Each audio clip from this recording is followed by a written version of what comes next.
not the only way to deal with things. We must slowly phase it out and create a new social standard of justice using restitution instead of incarceration. This House affirms the abolition of prisons.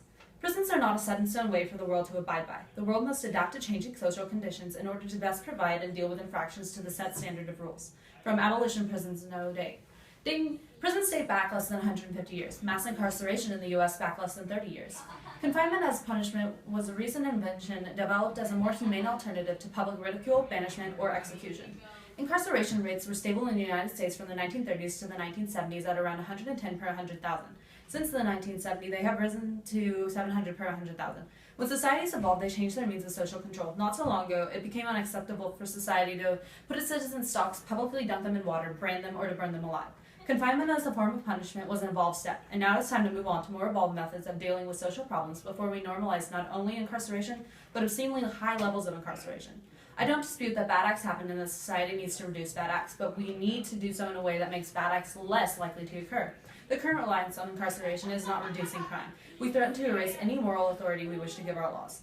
But what about bad people who can't be helped? I'm not sure such people exist because no one has seriously tried rehabilitation.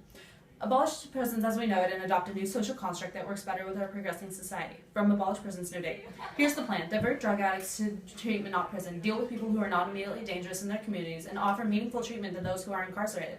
Invest in future positive acts instead of just past bad acts. Offer education and job training to all people who need it inside and outside of prison.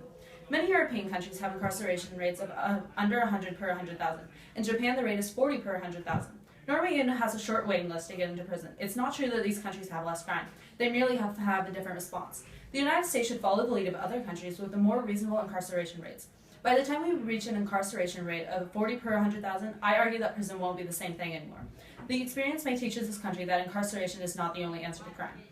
The government needs to adjust its policies to be able to accommodate and encourage the reintroduction back into society of criminals as the alternative to incarceration from instead of prisons 1976. The present criminal justice system cares little about the wrongdoer's need. The abolitionist response seeks to restore the lawbreaker to full humanity, to the lives of dignity and integrity in a caring community. The community we hope to build is one that assures us of our basic needs and inwardly binds us in responsibility for each other. The commission of crimes by individuals from all strata of society. Abolishing the punishment of prison is a fundamental step in abolishing the present punitive criminal justice system. Helping wrongdoers resolve their differences through mediation, restitution, and other reconciliatory practices are alternatives we can build into the new system of justice. Restitution offers the broadest range of possibilities on which to base these new systems of justice.